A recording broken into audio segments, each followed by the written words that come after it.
Aujourd'hui, suite de notre cours sur l'évolution des systèmes de valeurs, où dans ce deuxième cours, on va regarder un peu tout l'aspect mécanique, une espèce de mécanique inconsciente à propos de nos valeurs, de nos priorités de valeurs et comment est-ce que ça nous emmène jusqu'à des comportements. Et on va parler aujourd'hui d'activation de priorités de valeurs et d'internalisation de priorités de valeurs. Pour ce cours, je m'appuie, comme pour le précédent, sur l'ouvrage de Christine Chataignier, Psychologie des valeurs, dans lequel vous retrouverez une bonne partie des informations que je vais vous donner ce soir. Un bref rappel du premier cours pour qu'on puisse bien situer où nous en sommes, pour ceux d'entre vous qui peut-être n'étaient pas là pour le premier cours, et peut-être éventuellement pour les personnes qui regarderaient ce cours sur Internet sans avoir suivi le premier. Dans le premier cours, on a défini les valeurs comme étant des buts motivationnels qui relient nos buts, ce que l'on veut atteindre, et nos motivations. Comment est-ce qu'on est mis en mouvement pour aller vers ces buts? Et on avait vu que ces deux types de buts quant à la finalité et buts instrumentaux, vont générer une motivation, et c'est cette motivation qui sous-tend l'ensemble de nos comportements. Nous avions regardé aussi le travail de Shalom-Schwartz. Et le système de valeurs de Shalom-Schwartz nous propose un modèle qui n'est pas complètement intuitif a priori. Son modèle, c'est que les différents buts motivationnels que nous pourrions avoir, eh bien, en fait, ils sont en petit nombre.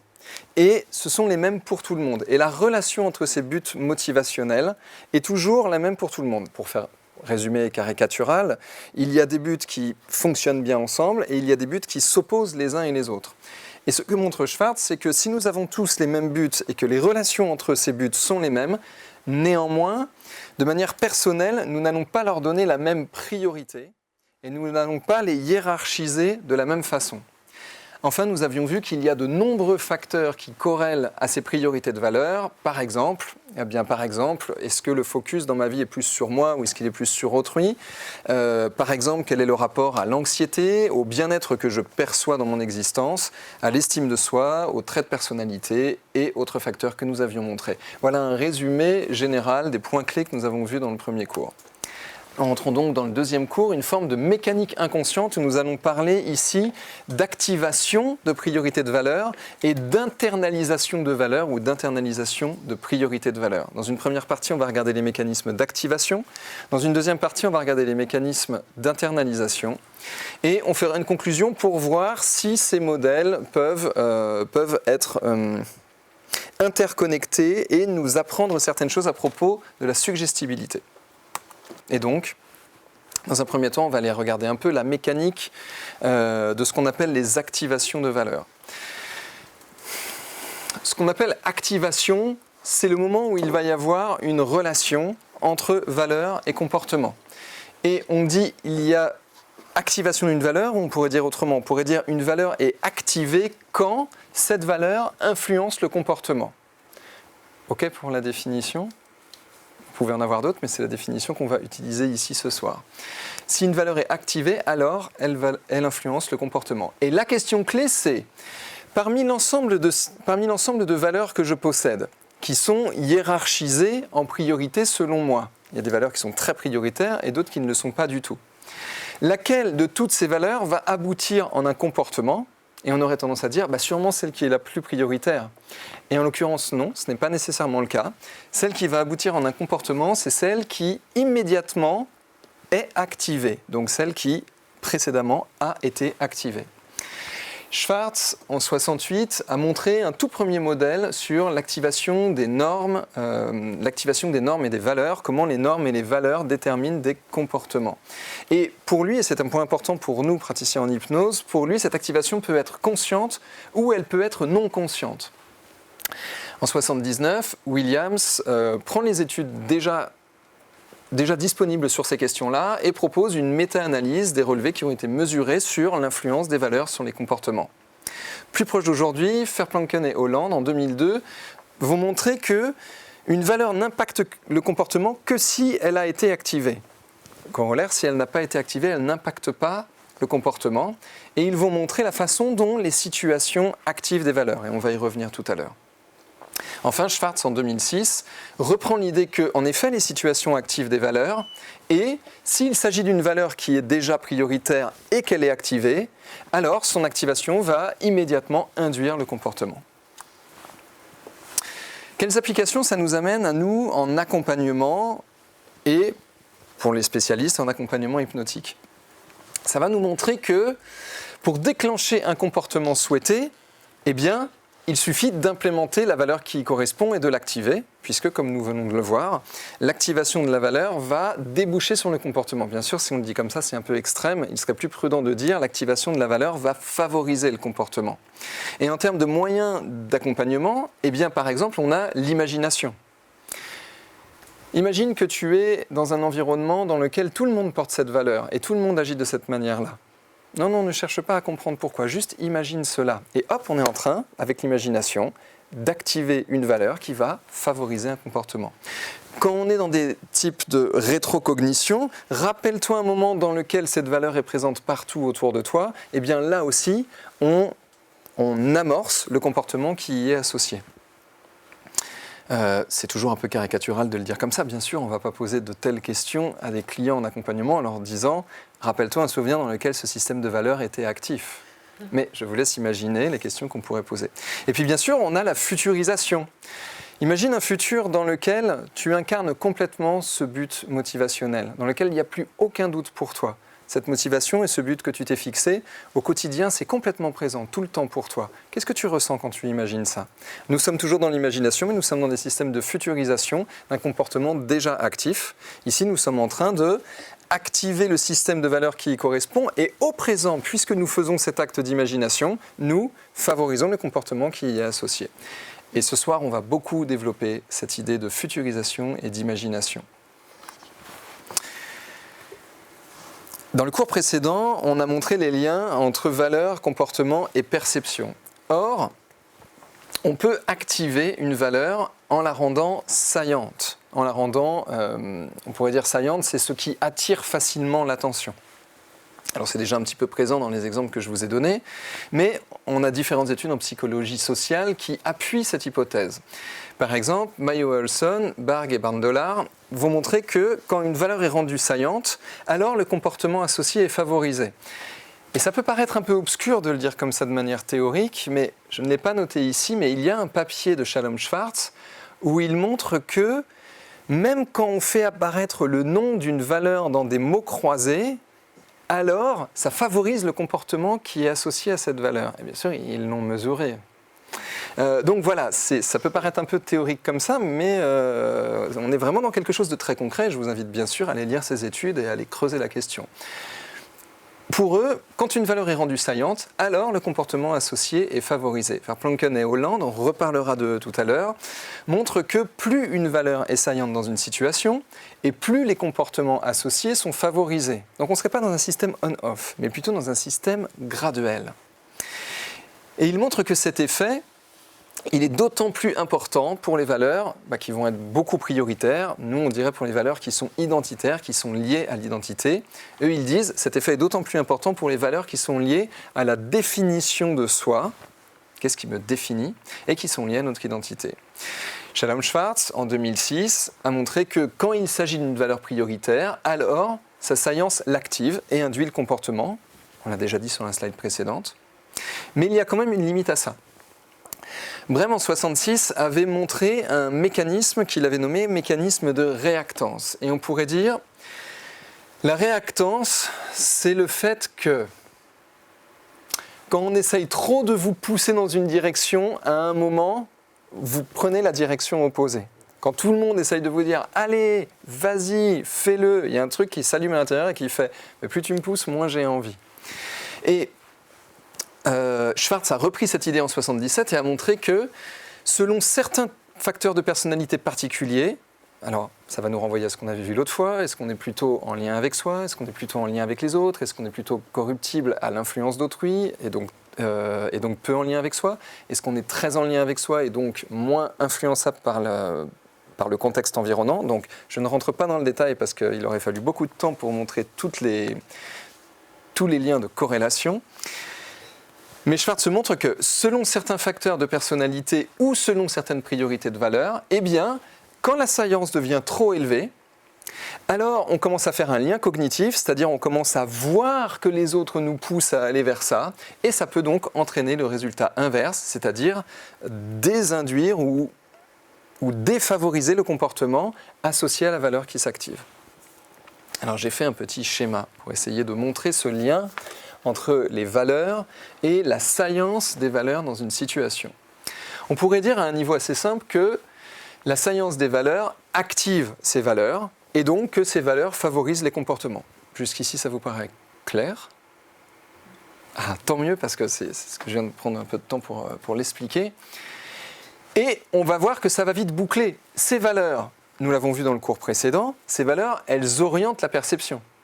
Et puisque la perception est orientée, alors, eh bien, cette perception orientée augmente la science de ces valeurs dans l'environnement. Donc on a une boucle entre science des valeurs, valeurs, perception, qui tournent en boucle et qui vont favoriser des comportements. Toujours clair ? Donc là, on voit dans la salle, je le dis pour la vidéo, on le voit dans la salle, vu d'ici en tout cas, beaucoup de sourires chez ceux qui font pas mal d'hypnose parce que vous commencez à voir où on va en venir, semblerait-il. Mais en fait, à ce stade-là, ce ne sont pas les valeurs qui favorisent les comportements, c'est la boucle qui favorise des comportements.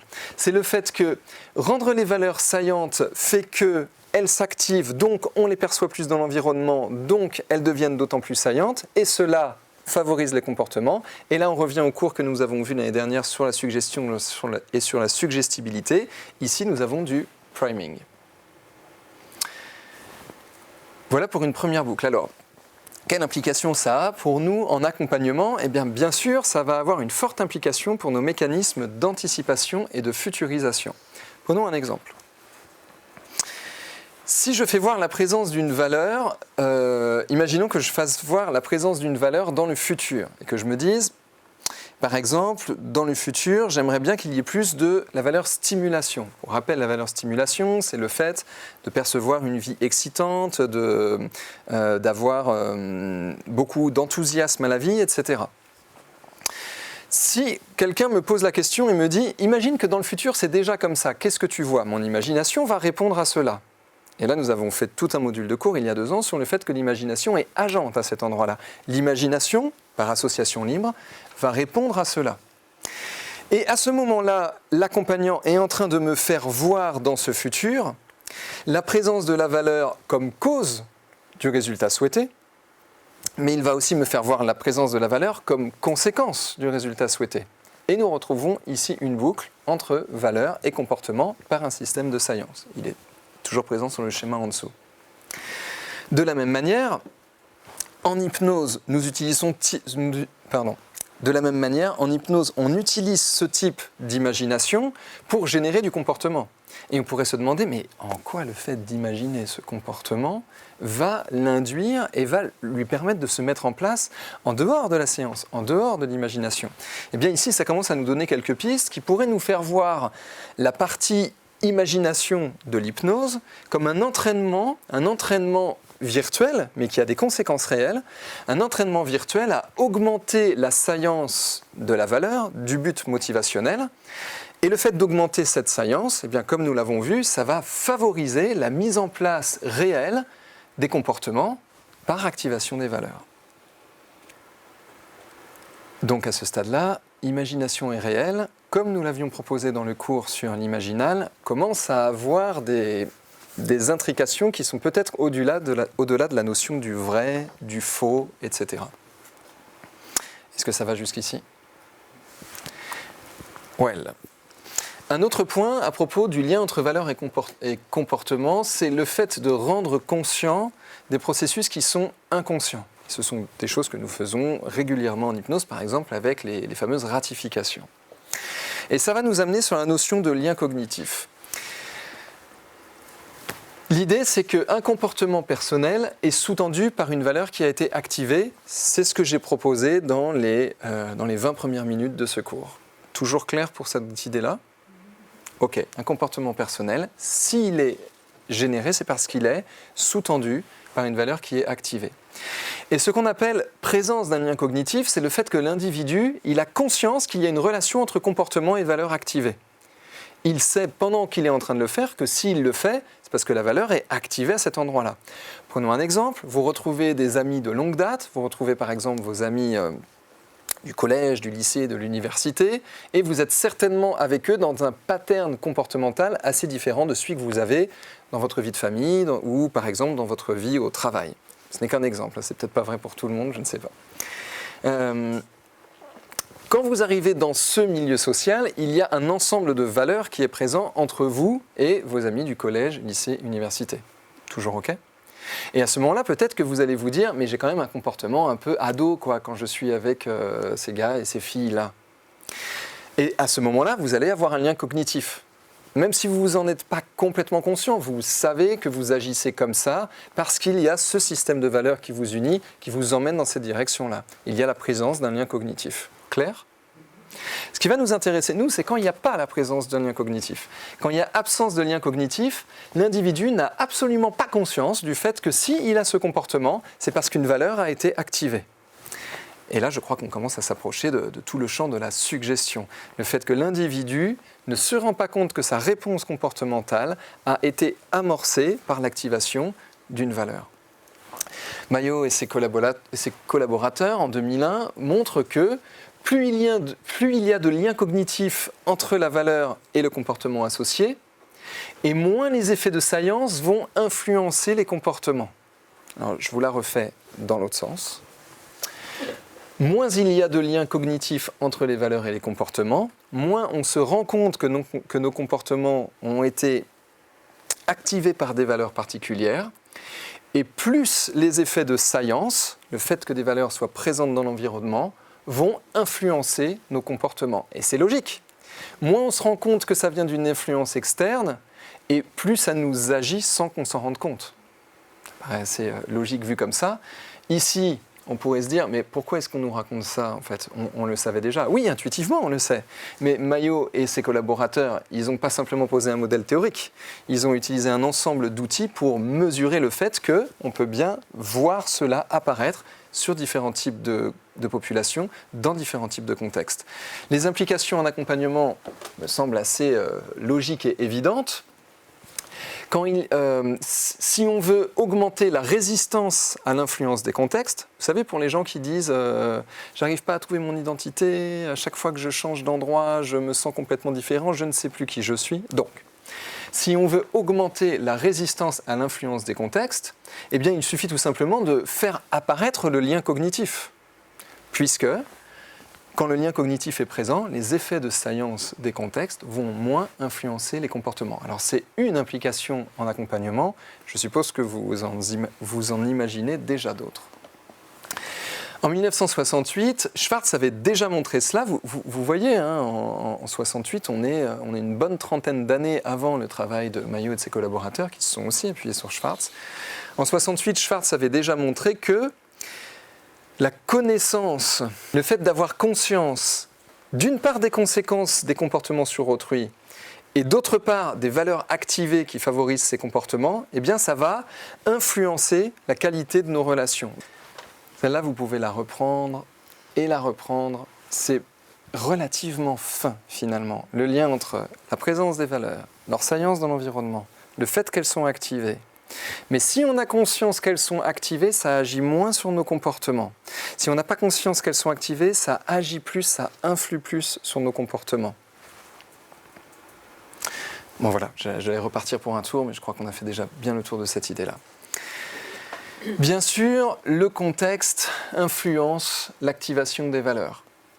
Et il y a 4 limites à cela, sinon ce serait trop simple. Il suffirait d'aller dans un contexte et hop, comme des robots programmables, on se met à avoir les comportements qui sont liés aux valeurs actives dans ce contexte-là. Mais non, ce n'est pas si simple que ça.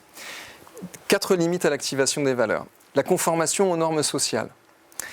Oui, si vous allez dans un milieu extrêmement hédoniste où on vous dit « fais-toi plaisir, juste fais ce que tu veux, fais-le tout le temps, etc. » Quand vous allez reprendre votre voiture, si vous ne voulez pas perdre votre permis, vous allez peut-être quand même pas rouler à 180 sur l'autoroute. Parce que vous savez, et là il y a un système de punition, parce que vous savez qu'à 180 sur l'autoroute, c'est retrait de permis pendant une certaine plage de temps, etc. Donc il y a quand même une limite qui est la conformation aux normes sociales. Il y a aussi la désapprobation sociale. Le fait que tout le champ social vous dise « c'est pas bien ce que tu fais là ». Oui, on peut s'y croire très résistant, mais on ne l'est pas tant que ça. Bien sûr, les systèmes de punition et de sanction, je l'ai déjà nommé avant. Quand il y a une sanction très forte, oui, ça va limiter la réponse comportementale à une activation de valeur. Et enfin, le coût de l'activation sur d'autres valeurs, ça c'est l'idée que si j'ai des valeurs qui sont très prioritaires et qu'une valeur un peu moins prioritaire est activée et m'emmène dans un type de comportement, je peux avoir des valeurs prioritaires pour moi où je vais avoir la sensation que non, ça me coûte trop de faire ce comportement qui m'est proposé et qui est tellement actif partout, je ne m'y reconnaîtrai plus et là on dit ça ne fait pas partie de mes valeurs. En fait si, ça fait partie de tes valeurs, mais il y a d'autres valeurs qui sont plus fortes pour toi et ça te coûterait trop de les laisser prendre moins d'importance. Vous voyez l'idée de coût à cet endroit-là? Alors ça, je l'ai retrouvé dans les études en psychologie sociale, mais ça, c'est des choses qui sont montrées dans la présentation de Sébastien Bourret sur les comportements dans la formation en neurosciences de l'Arche.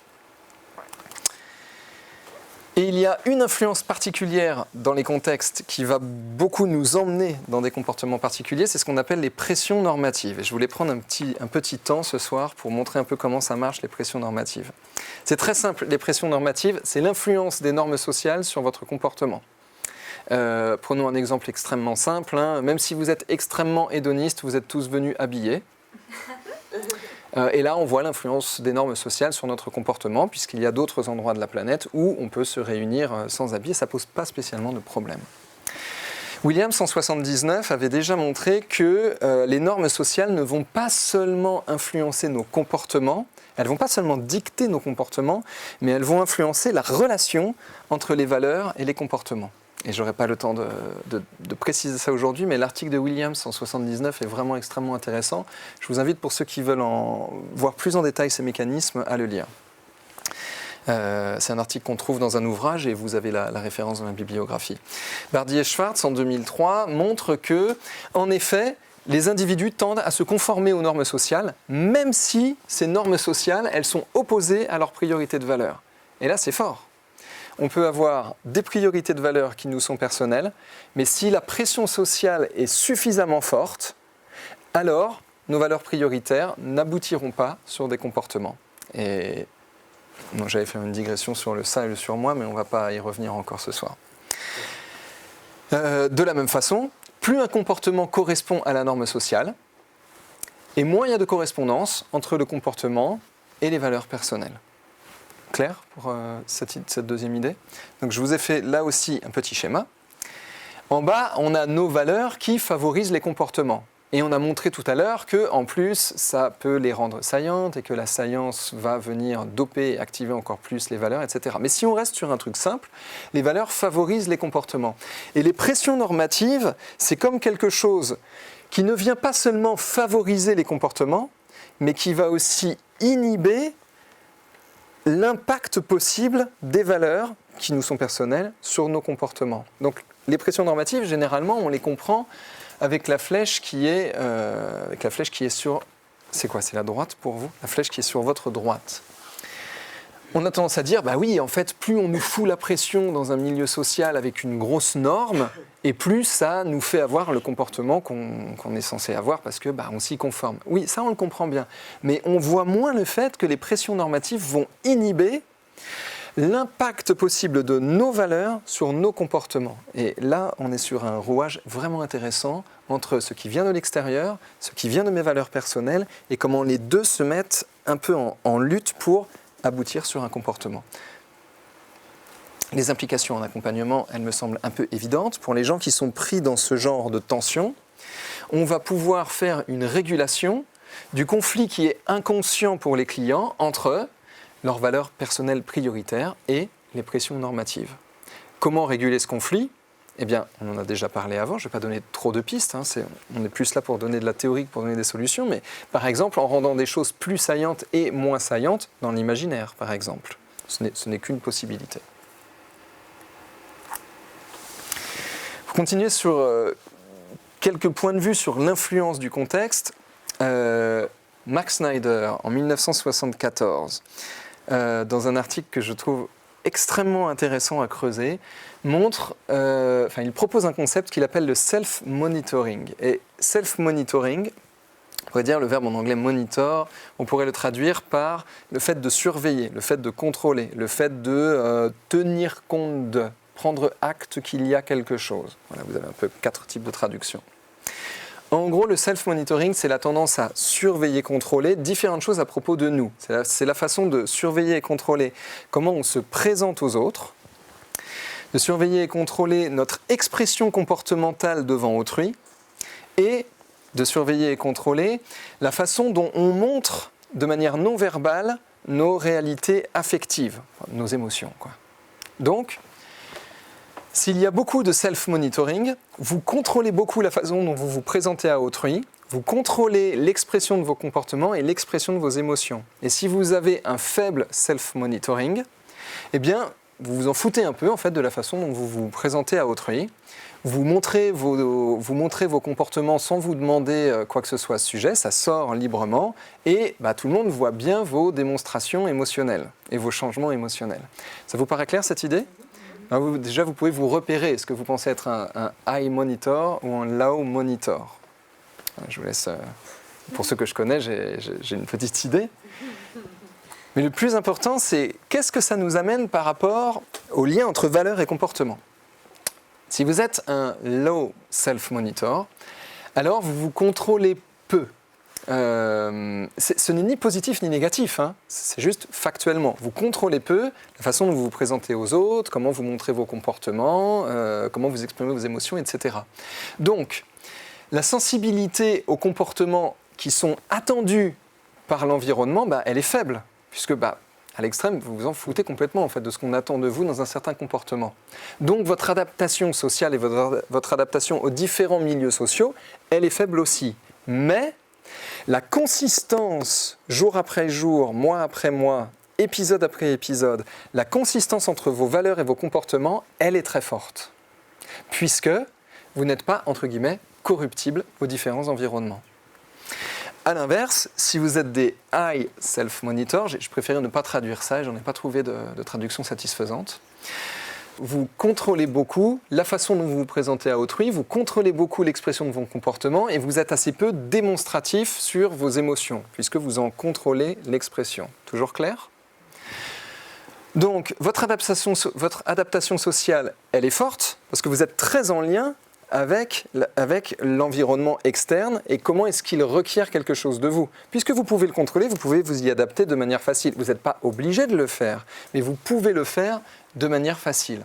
Votre sensibilité au comportement implicité par l'environnement est très forte.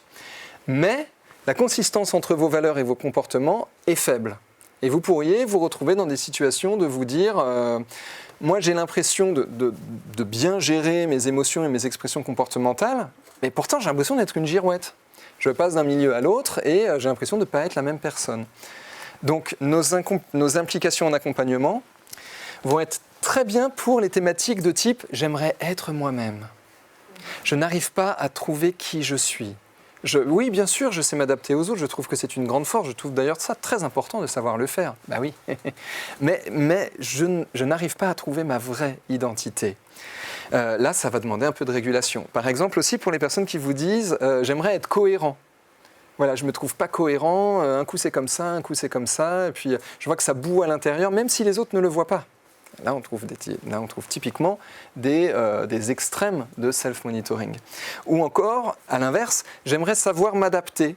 Je vois des gens, quand ils vont dans un certain type de milieu, ils changent complètement de personnalité. C'est tellement facile pour eux de s'adapter. J'aimerais tellement savoir faire ça.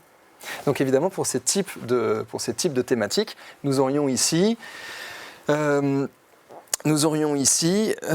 approches en régulation du self-monitoring.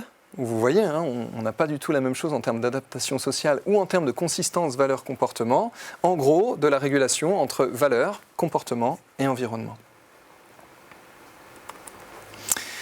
Enfin, pour finir sur cette idée d'activation des valeurs, d'autres chercheurs proposent un autre modèle que celui que nous avons défendu dans le premier cours. Et ils vont notamment défendre une idée de flexibilité du système de valeurs. Vous vous rappelez, dans le premier cours, on a dit qu'il y a des valeurs qui sont priorisées d'une certaine façon, et ça tient pendant un bon bout de temps dans la durée de vie complète d'un individu. Et puis des fois, il va y avoir des changements de priorité, mais ça, on en reparlera plus tôt dans les 2 prochains cours. Et aujourd'hui, j'ai proposé l'idée qu'on est toujours dans ce modèle, le modèle de Schwartz, un modèle qui fait un peu consensus actuellement. Je vous rappelle, 2012, Schwartz et 11 de ses collaborateurs qui montrent un modèle global autour de cette idée. Des priorités de valeur, et j'ai défendu aujourd'hui l'idée que dans ces priorités de valeur, il y en a une, mais pas nécessairement celle qui est prioritaire, qui pourrait être activée. Toujours clair ? D'autres chercheurs vont nous proposer une autre idée, que le système de valeurs peut être beaucoup plus flexible que ça, et qu'en fait il a une flexibilité, une forme de plasticité selon les valeurs qui sont présentes dans un environnement donné, selon la science des valeurs présentes dans un environnement donné. Ça nous renvoie à l'idée d'adaptabilité au contexte, et l'adaptabilité au contexte, nous l'avions largement défendue dans le cours sur la suggestion et la suggestibilité. En particulier, Seligman et Katz, en 1996, proposent comme modèle que les systèmes de valeurs sont dynamiques. Oui, il y a des priorités, mais pour eux, c'est dynamique et ça se réordonne selon les situations. Pour eux, eh bien, les priorités de valeur se réordonnent selon la situation donnée. Et si on investigue une situation ou une question spécifique, ça change les priorités. Et ça, c'est très important pour nous dans nos accompagnements avec l'hypnose, où nous faisons des déterminations d'objectifs. Parce que les clients viennent avec une question donnée ou une thématique donnée. Et à cette question et à cette thématique donnée correspond un système de valeurs, du point de vue de Katz et Seligman, correspond à un système de priorité de valeur qui lui est spécifique. Toujours clair ? Ok. Pour eux, il y a un ordre de priorité général. C'est les réponses que nous donneraient les gens à des questions type « Qu'est-ce qui est important, en fait, au fond, pour toi, dans la vie ?» Système de priorité de valeur général. Et il y a des systèmes de priorité de valeur situationnels. Et nous, dans nos déterminations d'objectifs, on interroge quoi ? La valeur prioritaire situationnelle ou la valeur prioritaire générale ? Y a-t-il un conflit entre les deux ? Est-ce qu'on prête attention à cette question-là ? Et là, pour ceux qui connaissent l'ADO de manière très scolaire, nous pourrions dire, vous pouvez voir que nous avons vous pouvez voir que nous avons quelque chose à préciser entre l'étape travailler avec les valeurs, vous savez, ce qui génère beaucoup d'émotions, et l'étape écologie. Est-ce que ça correspond pour toi dans tous tes environnements ? Vous vous rappelez ces questions-là qu'on utilise souvent ? Eh bien là, ici, nous avons quelques pistes pour pouvoir préciser la façon dont on va travailler ces questions-là. C'est quoi qui est prioritaire pour toi dans cette situation-là maintenant ? Et de manière générale, est-ce que c'est aussi prioritaire pour toi ? Et si la réponse est non, qu'est-ce que tu aimerais faire par rapport à ça ? Voilà le genre de choses que ça peut nous amener à préciser. Pour aller encore un peu plus loin, pour Seligman et Katz, il y a 2 types de soi. Il y a le soi actuel, on va dire le soi immédiat. C'est ce que je me vois faire et c'est ce que je me vois être. On pourrait dire c'est la perception que j'ai de moi dans une situation. Et pour eux, il y a le soi actuel et le soi idéal. Le soi idéal, c'est ce que je crois que je devrais être dans cette situation. Pour eux, c'est ce qu'ils ont observé, en tout cas pour le coup ça s'est mesuré, plus il y a d'écart entre ce que je me vois être et faire et ce que je crois que je devrais être et faire, plus il y a d'écart entre les deux, et plus les priorités de valeur vont changer de contexte en contexte. À l'inverse, moins il y a d'écart entre les deux, moins il y a d'écart entre ce que je me vois être et faire et ce que je crois devoir être et faire, moins il y a d'écart entre les deux, et plus mes priorités de valeur vont être stables, de contexte en contexte, de situation en situation. Nos implications en accompagnement, eh bien sûr, donner beaucoup d'attention au système de valeurs qui est présent dans la thématique et se rappeler que ce n'est peut-être pas le système de valeurs général de l'individu. Et je vais en rajouter une couche qui n'est pas dans cette slide, et du coup, bien nous rappeler qu'on n'est pas là pour enfermer des individus dans des cases. Et encore moins leur dire « Et c'est comment maintenant pour toi quand tu te rappelles que cette valeur est tellement importante pour toi ?» dans ta vie en général. Non, peut-être qu'elle n'est pas importante pour lui dans sa vie en général. Peut-être qu'elle est importante pour lui dans ce domaine-là.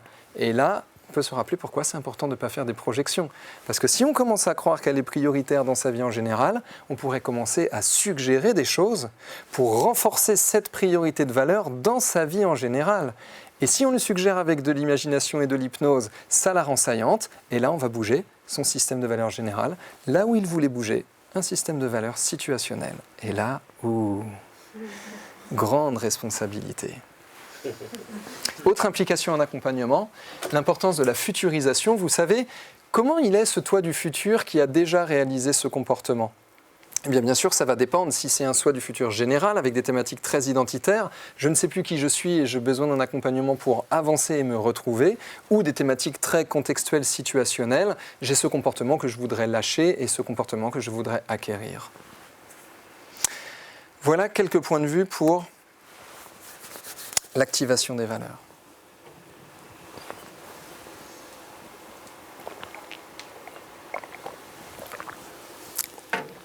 Et dans un deuxième temps, mais ça va être un peu plus court, on va regarder comment ça marche l'internalisation des priorités de valeur.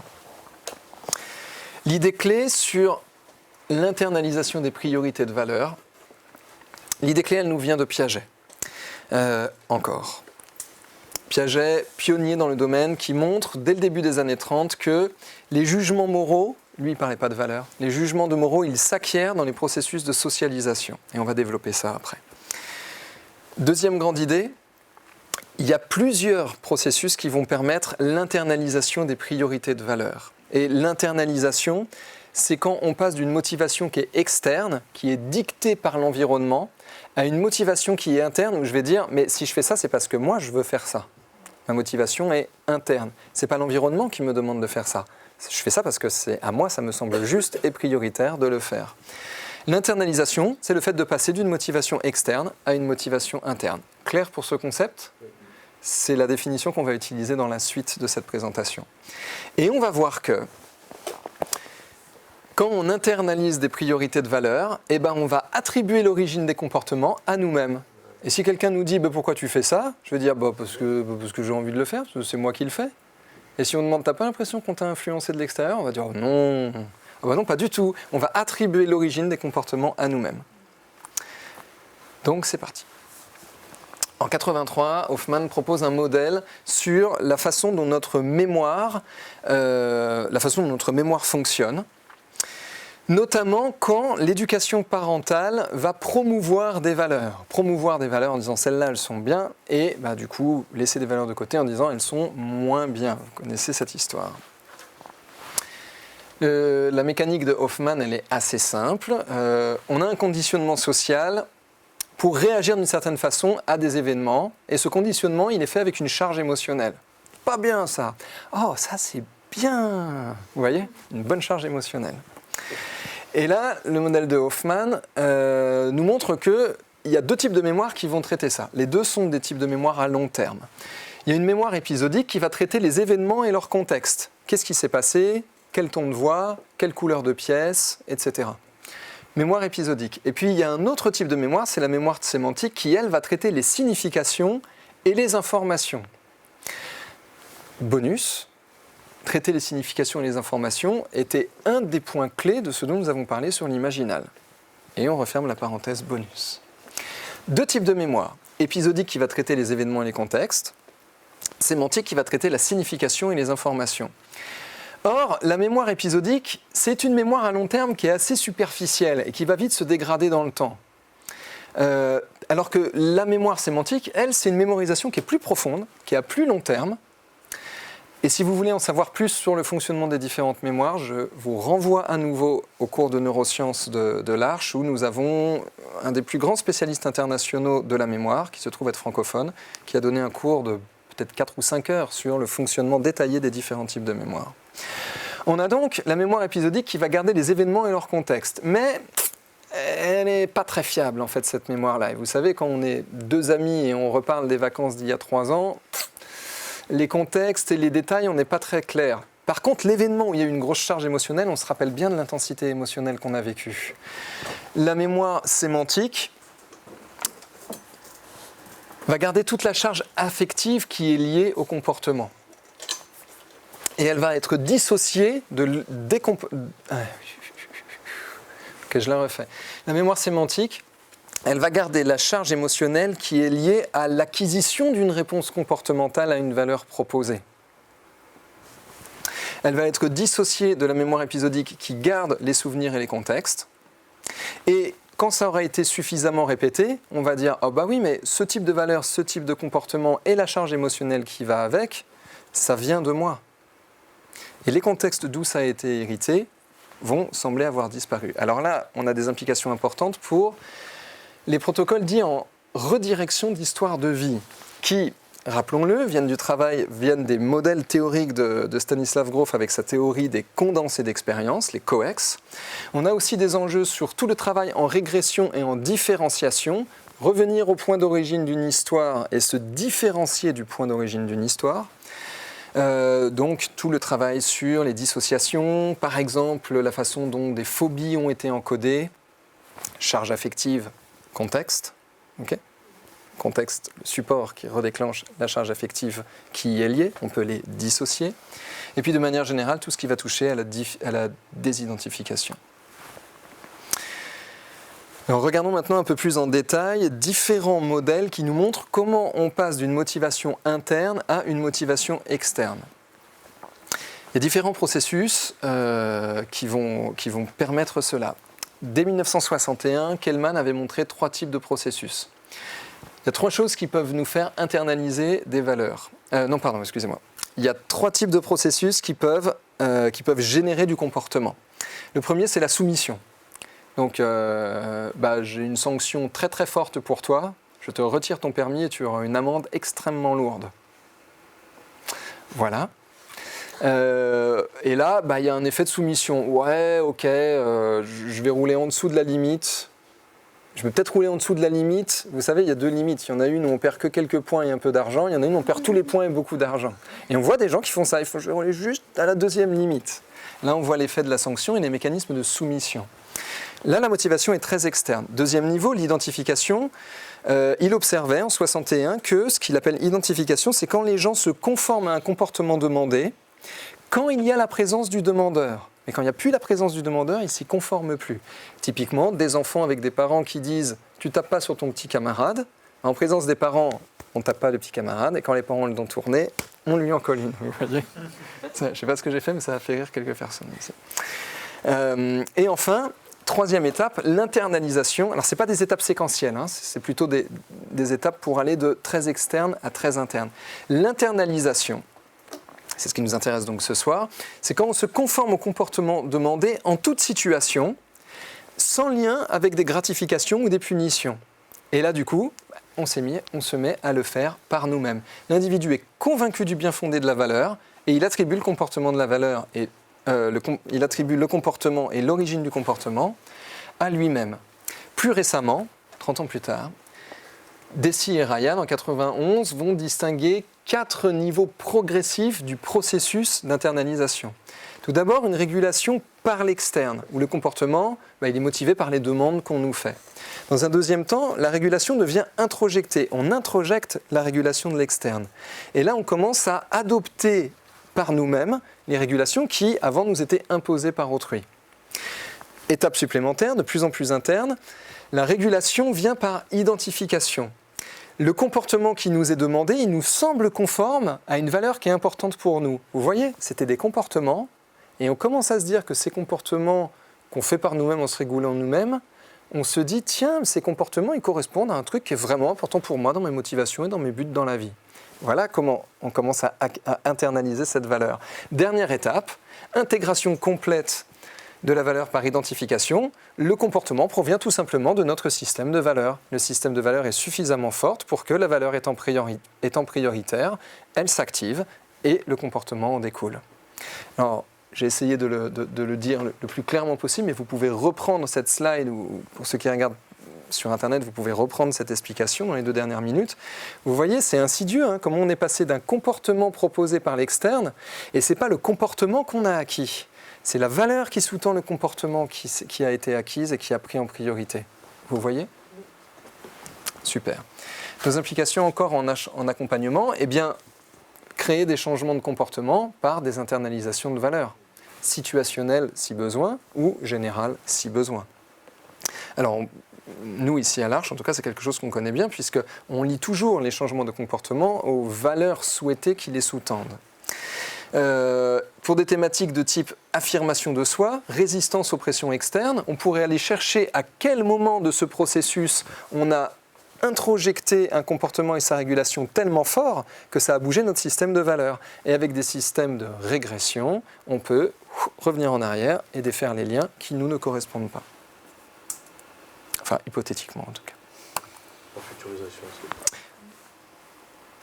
Oui, par futurisation aussi, absolument. Complètement d'accord.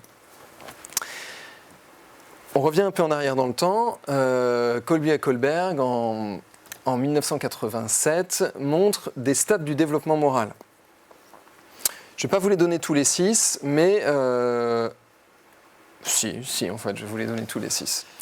Ils montrent que le développement moral se développe dans le temps et aussi au fur et à mesure du développement de l'individu, de sa naissance à son stade adulte, mais je ne vais pas trop rentrer dans ces détails-là. Dans un premier temps, très externe,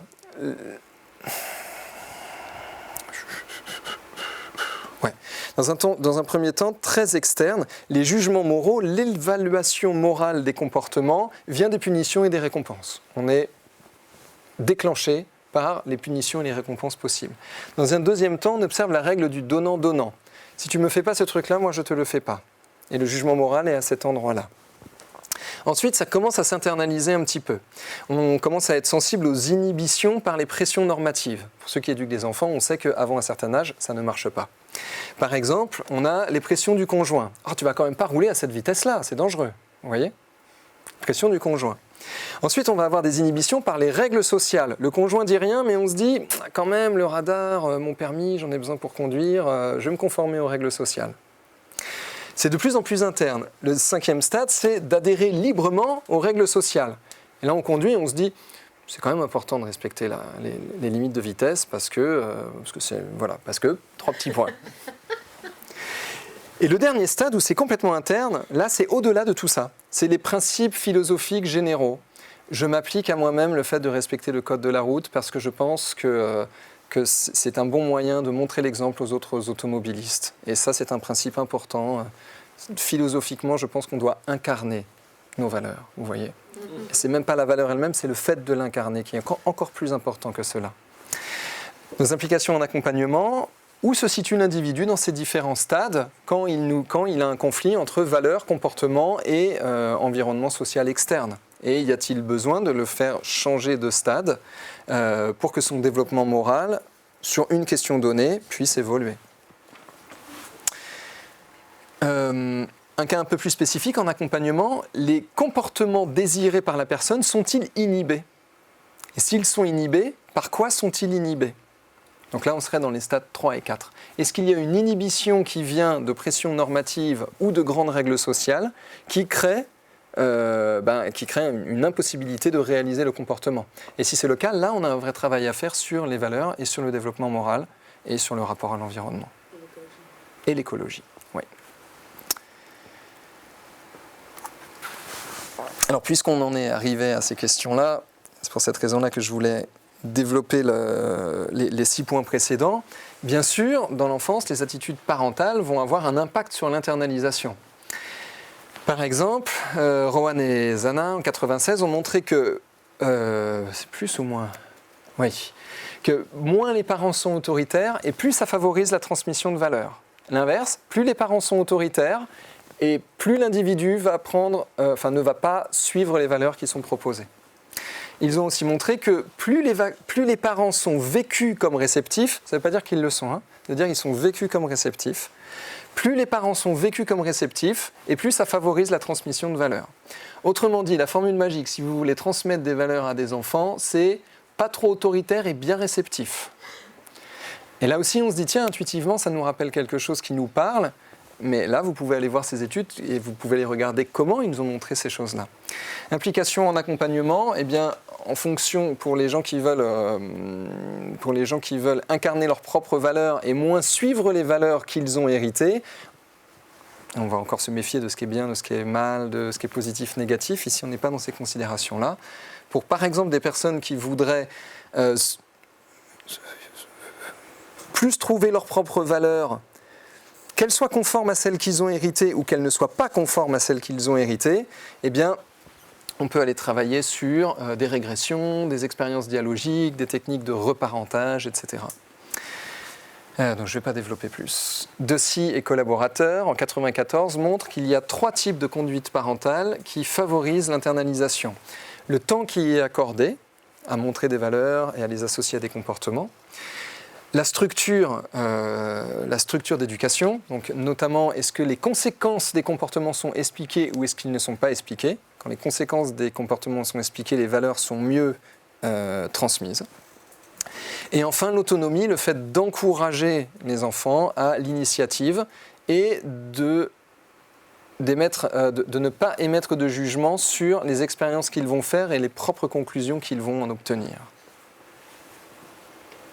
3 types de conduite parentale qui favorisent l'internalisation.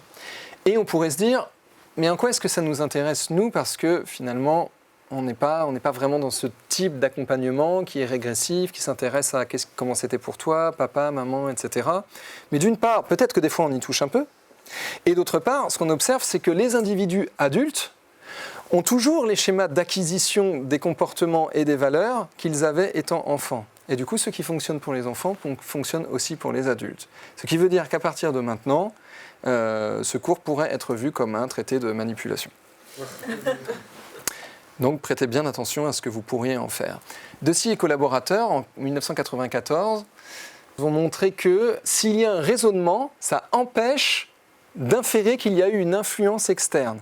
Si je commence à me dire, moi, quand j'y réfléchis par moi-même, je me dis qu'en fait, elle est bien cette valeur. Mais si quelqu'un m'a amené à y réfléchir par moi-même, par exemple des parents, ou quelqu'un qui nous poserait une question du genre, comment ça pourrait prendre sens pour toi ? Vous voyez ? Si quelqu'un nous amène à réfléchir par nous-mêmes et à faire du raisonnement, alors on va moins attribuer l'internalisation des valeurs à l'influence qu'on a reçue de l'extérieur. Et Deci et al. Montrent, et Christine Châtaignier soulevait ce point qui m'avait paru extrêmement intéressant pour des hypnopraticiens, que ça on peut le faire en utilisant des mythes, par exemple.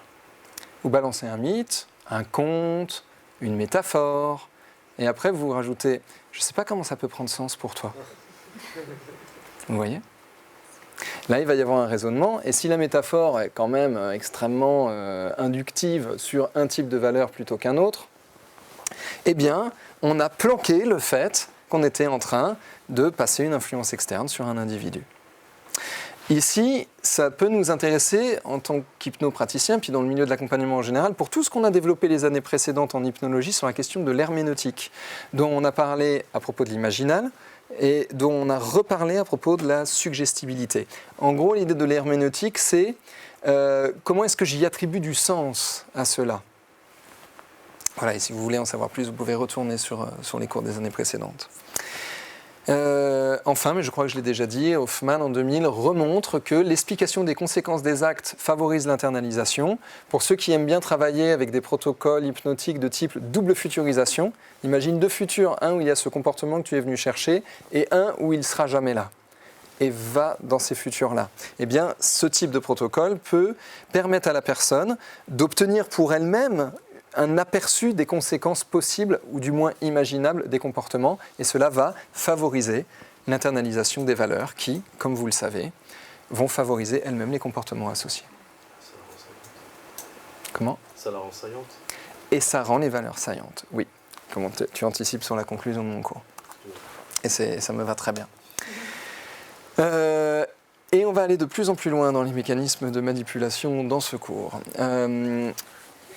Les types de justification du comportement vont créer des processus d'attribution. Donc là, je pense qu'on arrive vraiment à un des points les plus importants de ce cours. Les processus d'attribution, c'est la façon dont un individu y perçoit l'origine de son comportement. Est-ce qu'elle vient de lui-même ? Dans ce cas-là, il attribue l'origine du comportement à lui, à moi, quoi. Ou est-ce qu'elle vient d'autrui ? Dans ce cas-là, il attribue l'origine du comportement à autrui. Clair ? J'attribue l'origine du comportement à moi ou à autrui. Et là, on va faire un détour sur les mécanismes de justification décrits par Nisbet et Valins en 1971. 1971, ça veut dire ça a 50 ans, ce que je vais montrer là. Rappelons-nous, au premier cours, on avait dit qu'il y avait 3 fonctions aux valeurs. Une fonction de justification qui est rétroactive, une fonction d'orientation qui est plutôt liée avec le futur, une fonction d'adaptation qui est plutôt liée au présent. Et je vous avais dit, la fonction de justification, on ne va pas trop la développer. En fait, c'est maintenant. Alors, accrochez-vous, c'est une logique très simple, mais il suffit de rentrer dedans pour juste capter en fait ce qui s'y passe. Ce qu'on appelle une justification suffisante, c'est quand, pour un individu, son comportement lui semble justifié par la pression externe. Ouais, je me resserre un coup à boire, mais c'est parce que vous avez tous insisté, quoi. La justification est suffisante. L'influence externe a déclenché mon comportement et je m'en rends compte. Et là où ça nous intéresse plus, c'est que quand il y a une justification insuffisante, eh bien, pour l'individu, son comportement ne semble pas justifié par l'influence externe. L'influence externe n'est pas une justification suffisante à mon comportement. Clair ? Ok. Ce qu'on observe, c'est que quand la pression externe est vécue comme une justification suffisante à mon comportement, eh bien, je vais avoir moins de changements d'attitude. Tandis que quand la pression externe n'est pas vécue comme une justification suffisante à mon comportement, donc quand la pression externe semble être une justification qui ne suffit pas à expliquer le comportement que j'ai eu, alors je vais avoir plus de changements d'attitude. Bien sûr, ça peut déjà vous permettre de faire des liens avec la suggestibilité et on va continuer dans cette direction-là pour la suite du cours. Exemple donné par Aronson et Carl Smith en 1963, dans les mécanismes d'interdiction, par exemple interdire d'utiliser un jouet. Je t'interdis d'utiliser le jouet. Donc, avec l'interdiction d'utiliser un jouet, si la menace est faible, l'enfant se désintéresse de lui-même du jouet. Ça ne veut pas dire qu'il continue à jouer, qu'il ne continue pas à jouer, mais progressivement, il s'en désintéresse.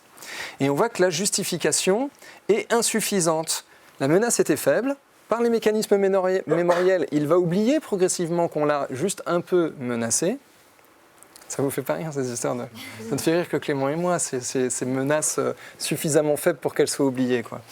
La menace est suffisamment faible pour que l'enfant ne fasse pas de lien direct entre le fait qu'il se désintéresse du jouet parce qu'il a été menacé.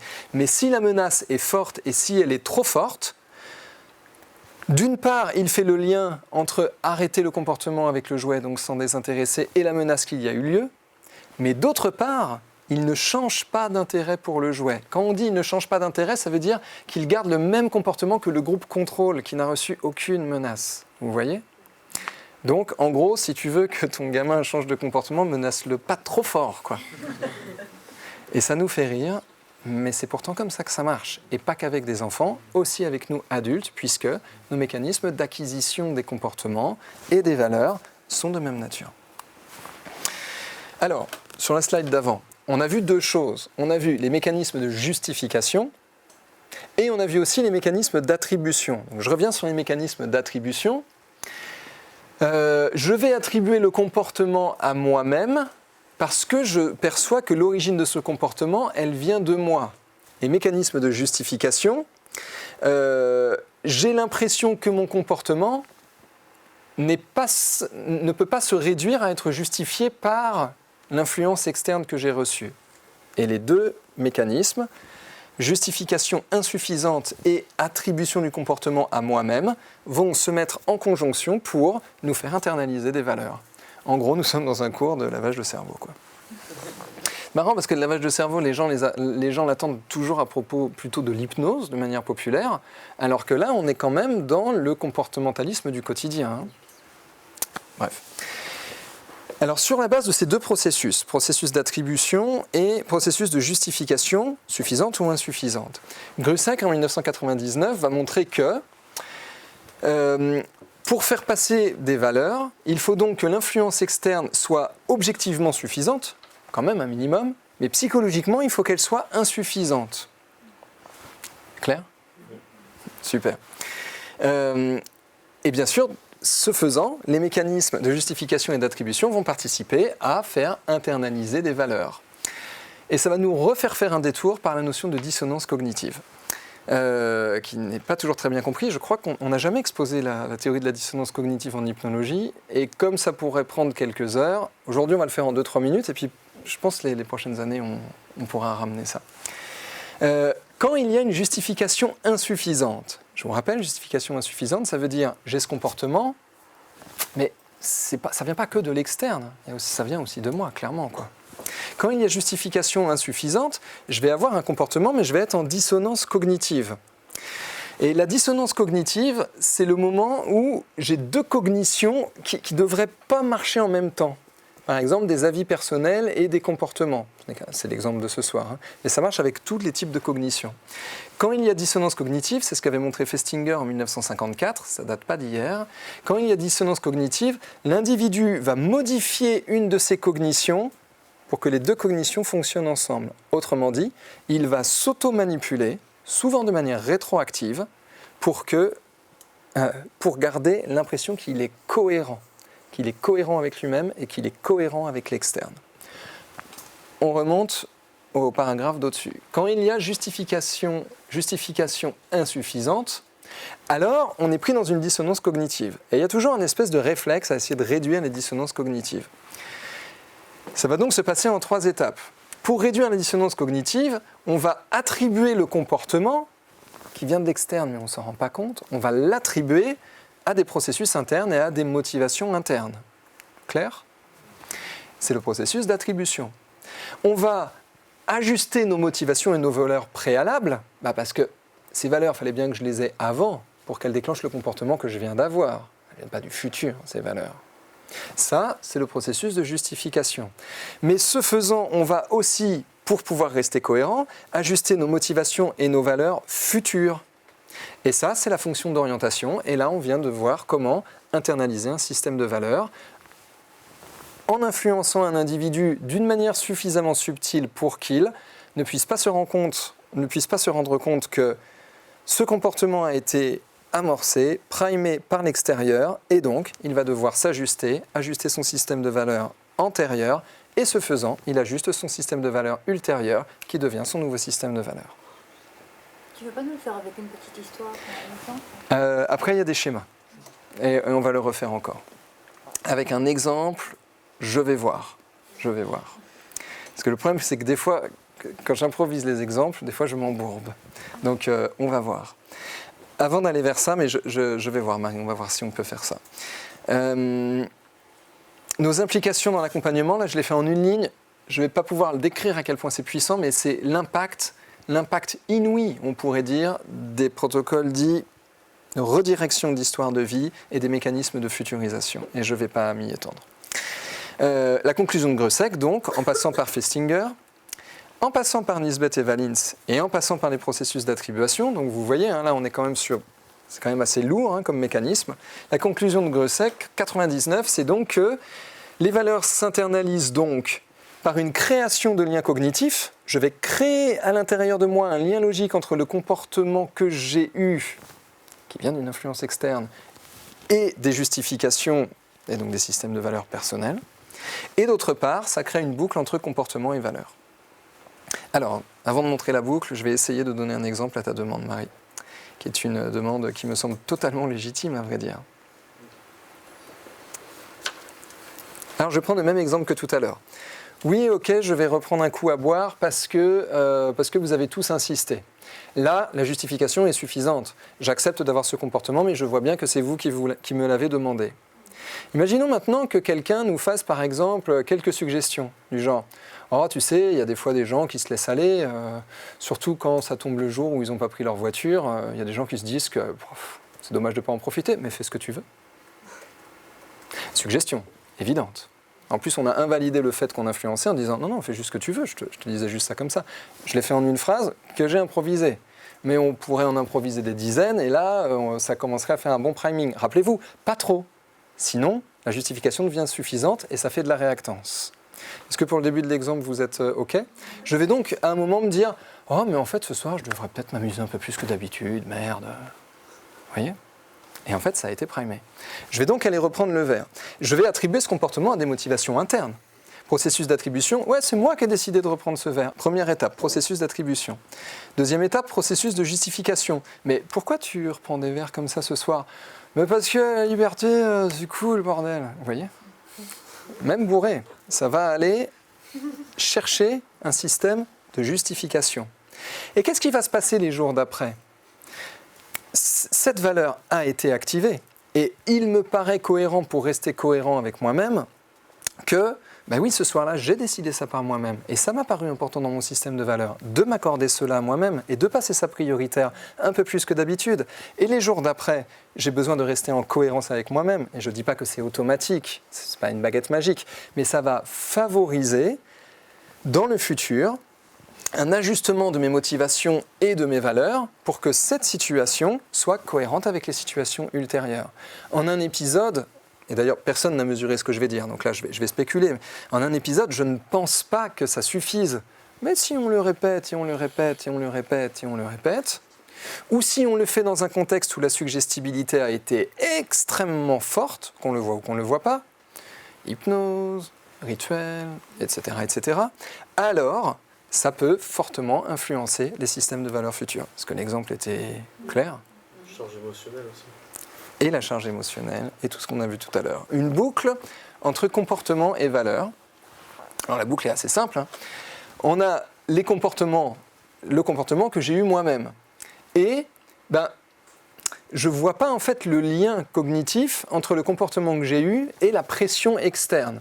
Je ne vois pas ce lien cognitif et la justification de la pression externe est insuffisante. Toujours clair? Donc, c'est donc que je l'ai décidé par moi-même. J'attribue le comportement à moi-même. Et cela me fait internaliser cette valeur. Or, cette valeur, elle favorise le comportement et on est parti dans une boucle entre comportement et valeur, boucle de justification du comportement qui va nous faire internaliser les valeurs. Clair? Et ça va beaucoup nous intéresser en hypnose parce que les suggestions indirectes, elles viennent déclencher des comportements et en même temps, elles créent de l'absence de lien cognitif et de la justification insuffisante. Si elles sont bien faites et que ce sont des suggestions indirectes, alors on ne voit pas qu'il y a une influence externe.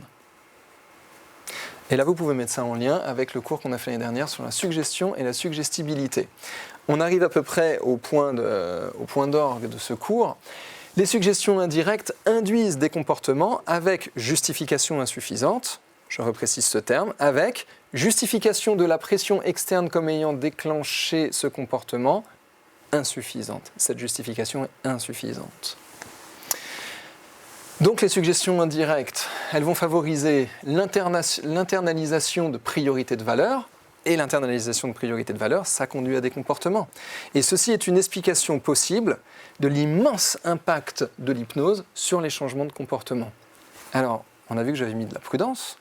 Ça favorise l'internalisation de priorités de valeur. On n'a pas dit ça le crée comme ça.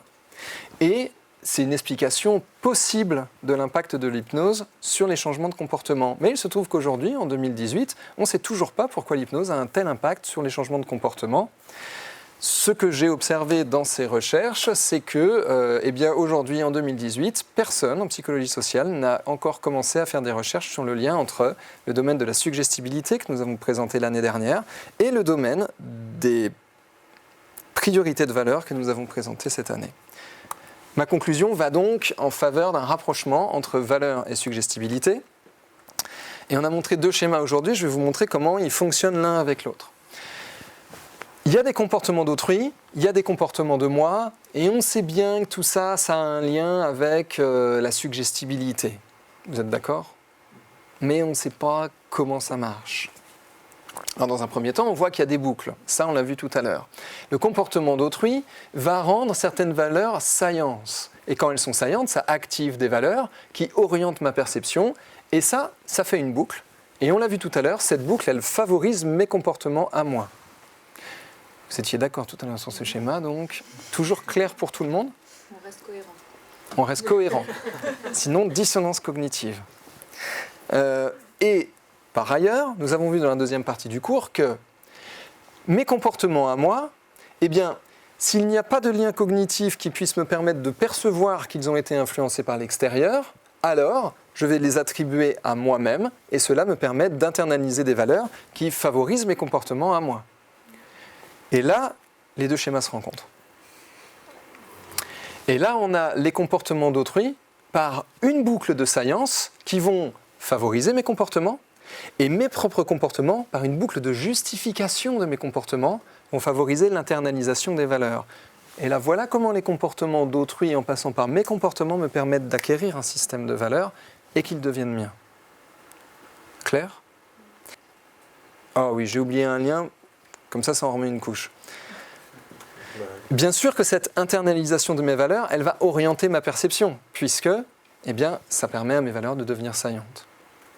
Et ça boucle, et ça boucle, et ça boucle. Mais ici, à l'Arche, nous passons beaucoup de temps à parler de cette idée qu'on fait des boucles, en fait. On pourrait dire des boucles cognitives. Pour rapprocher cela de la suggestibilité, et je vais arrêter mon cours sur cette question, pour rapprocher cela de la suggestibilité, je vous ai trouvé une citation d'Émile Coué en 1926. Qui pourrait vous faire penser au modèle sur la suggestibilité qui était présenté, le modèle de Kevin Finel que j'avais présenté l'année dernière. Vous savez, où une idée passe et elle est prise par un individu et après ça tourne à l'intérieur de l'individu. Et dès 1926, Émile Coué nous proposait l'idée, la suggestion, pour appeler cela suggestion, la suggestion n'existe et ne peut exister qu'à la condition sine qua non de se transformer chez le sujet en autosuggestion. On lui donne la suggestion et il la transforme en autosuggestion. OK ? Et si on reprend le schéma précédent, des comportements d'autrui, une boucle de science, mes comportements à moi, une boucle de justification du comportement qui permet d'internaliser ces valeurs qui vont donc redevenir d'autant plus saillantes, eh bien, nos suggestions indirectes viennent taper à deux endroits dans notre cognition, elles viennent taper dans nos perceptions et elles viennent taper dans l'absence de lien cognitif puisque ce sont des suggestions indirectes. Voilà comment nous pourrions, et vous voyez le point d'interrogation en haut de cette slide, voilà comment nous pourrions encourager les chercheurs en psychologie sociale et en psychologie cognitive à venir discuter avec nous et à regarder comment interconnecter les mécanismes qui nous permettent d'acquérir des valeurs et les mécanismes de la suggestibilité. Je vais donc arrêter sur cette question ce soir. La bibliographie nécessaire pour avoir créé les deux précédents cours qui, je vous le rappelle, c'est noté tout là-haut, s'appuie principalement sur le cours de Christine Châtaignier. Les différents modèles que vous avez vus sont de notre équipe et j'arrête là pour ce soir et merci pour votre attention.